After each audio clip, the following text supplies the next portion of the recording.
oh, we had these people come to class today, and they were, let me turn my phone on. Do it like this.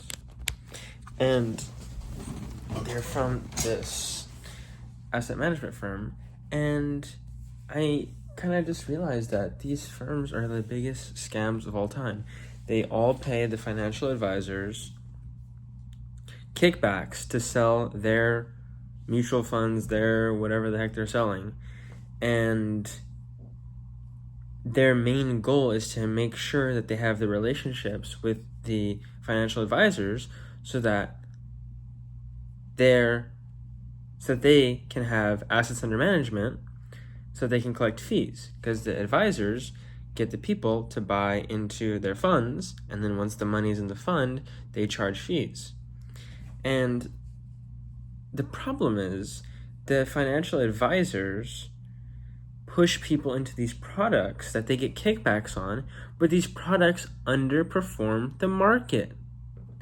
And so you have financial advisors who are supposed to be acting within your best interest, who are pushing clients into these products, these funds, these mutual funds, these ETFs, whatever the heck you want to call them. They get pushed into these things, and they're losing out on money that they would have normally gotten if the client had a little bit more education. And it's really quite a dirty world, I feel like. And then the funds that are creating these products and selling these products, they like carry their weight around like they're such big shots, like, oh yeah, we're such like finance gurus, we're so cool, like everyone wants to work at our place. And I think a lot of it is just misinformation, because they're really not in the business of beating the market. They really have no incentive to be beating the market, because they have the gatekeepers that are the financial advisors, and the advisors are able to talk about and make all these securities sound sugary and throw a bunch of words at you and make you seem like you're getting something more than what you are. But what you're getting is a shittier version of the S&P 500 that's going to underperform the S&P 500, and in the process, you're going to get this financial advisor paid for doing nothing, and you're going to get this entire asset management firm paid for doing nothing but underperforming. These guys have a team of 10,000 people sitting around underperforming the market. What the heck is the point of that? I don't understand. And all of the firms, all of the hedge funds that actually probably do have a shot at beating the market and actually do make crazy returns, Renaissance Technologies with the Medallion Fund, you can invest in them. Susquehanna, I don't think public people can invest in. I don't know if they really outperform the market with how they trade, but I think they might. 0.72, you cannot put your money into. Bridgewater, you can't put your money into. Who else? And there's a plethora more. You just are not going to be able to. The people that actually make money in the markets through trading, they don't need your money. That's the underlying key. If you know how to outperform the market, you don't need to take anyone else's money, because if you're outperforming the market, your money will grow so fast that you won't need to deal with investors, because your own pot will get so large that you could just live off that, take gains out of that, and just keep trading, keep doing what you're doing. And so the idea that like, oh, we need these like asset managers to do this and that is such a scam, in my opinion. And it's even more embarrassing when they puff their chests and they act like they're like such big shot finance people. Yeah, if you are a portfolio manager at 0.72, okay, you're a big shot. If you're a analyst at Bridgewater, okay, you're a big shot. If you're an analyst at, I don't even remember what else I mentioned. I'm kind of tired right now. But if you're a quant at Susquehanna, okay, you're really locked in.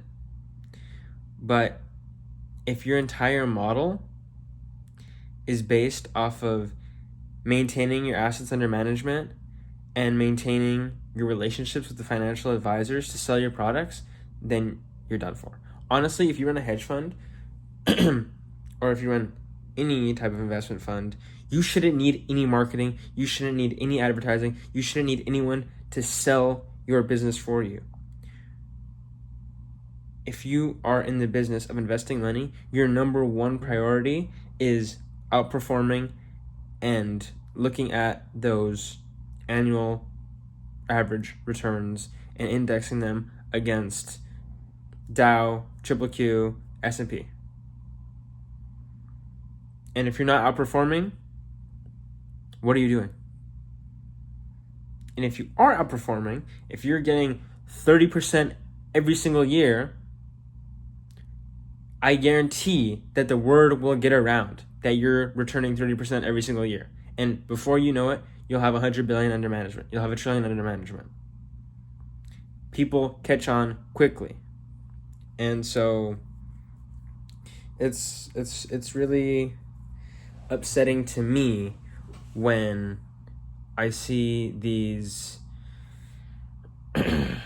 they're almost like MLM schemes. Like they're paying people. Well, I guess not. I guess maybe that's the wrong way to look at it. But the incentive structure to me is really wonky, and I think they kind of prey on people who are less educated. And the thing is, you don't even need to be less educated, because like you could be an engineer and have, a few millions saved away, but you just don't know, you're not educated in finance per se.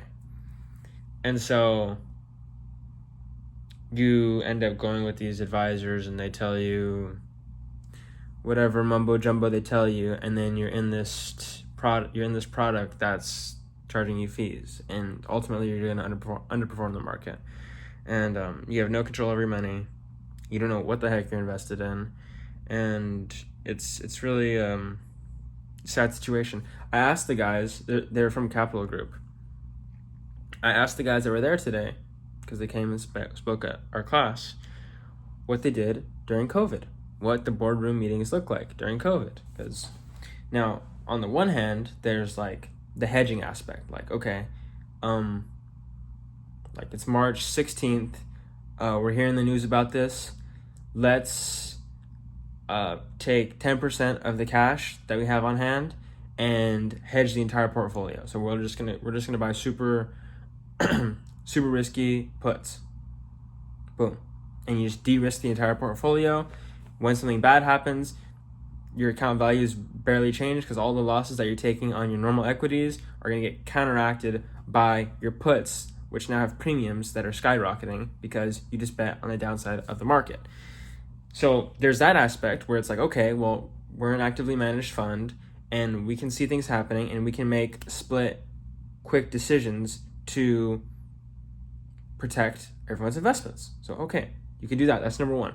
Or number two, if you didn't see it coming and you maintain your conviction in all of your plays, then when things crash 25% in a few weeks, and the S&P crashes 25% in a few weeks, you're like, oh, okay, well, this is going to be okay. And now we just got all the best blue chip companies at a 25% discount. Let's start taking on leverage. Let's use up all the cash reserves that we have and put more risk on the table, because now we're getting everything at a super discounted price. And so when I asked them what they did, the guy's like, oh yeah, we maintain conviction in all of our stuff, so nothing really changes. And unfortunately, I didn't have the guts to just respond immediately. I didn't have the guts, and I wasn't really sure about the question that I wanted to follow up with. But in hindsight, what I should have followed up with was, after he said, oh yeah, we maintain conviction in all of our holdings, so we're not going to sell anything. Okay, Well, if you maintain conviction through all of your holdings, and he also said that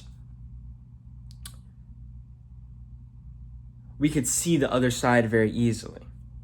Okay. If you can see the other side very easily and you maintain conviction in all your holdings, when everything drops 25%, you should say, great. I have all this cash. I have 20% of that portfolio in cash. Why don't I take this 25% and dump it into equities, put more risk on the table because we're getting it at a 25% discount? Sounds great to me. I should have asked how much more risk they put on the table when everything was a lot cheaper. And the answer probably would have been none, because the truth is they didn't have the conviction. It's all hindsight. In hindsight, it's like, oh yeah, the S&P crashed 30% in a few weeks. It was just a very sharp correction, and we could always see our way through it. No, I guarantee you, if you were there at that time when markets were down, when the S&P 500 was down 30% within a few weeks, right at the bottom, before all the good news started coming out about what the Fed was going to do, you would have been crapping your pants. There was no seeing it through. It's all hindsight. It's hindsight because now, when we look at the charts, we see a massive 30% decline and then a recovery, just boom, straight into one of the biggest bull runs that I've seen in my trading career, in my investing career. And so I got a lot of that hindsight perspective from him. And it was kind of a bad question to ask because none of them were really portfolio managers. But still,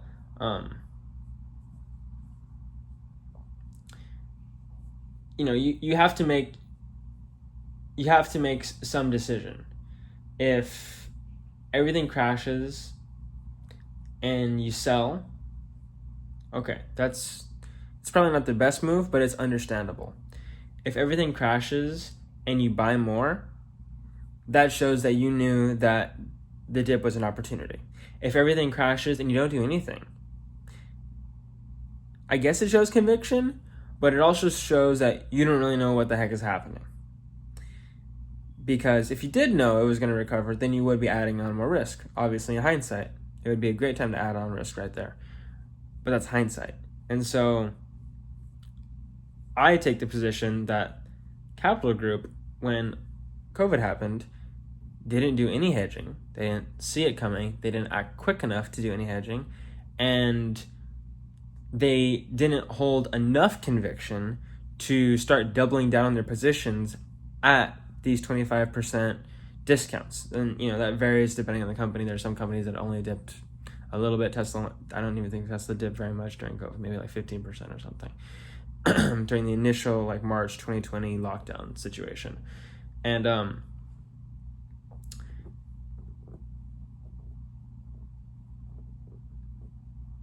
what's I say?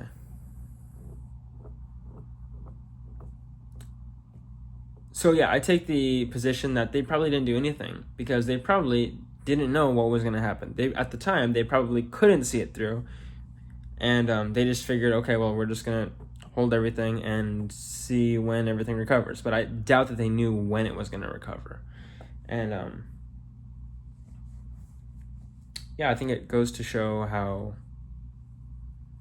some of these asset management firms are kind of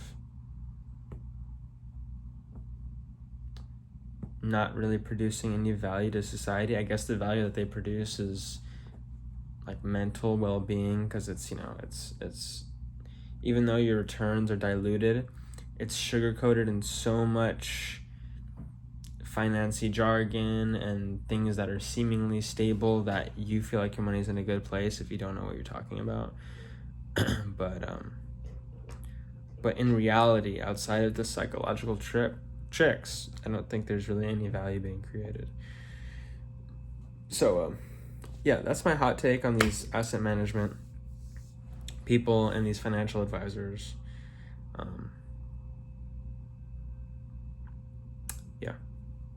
I'll see you in the next video. Peace out.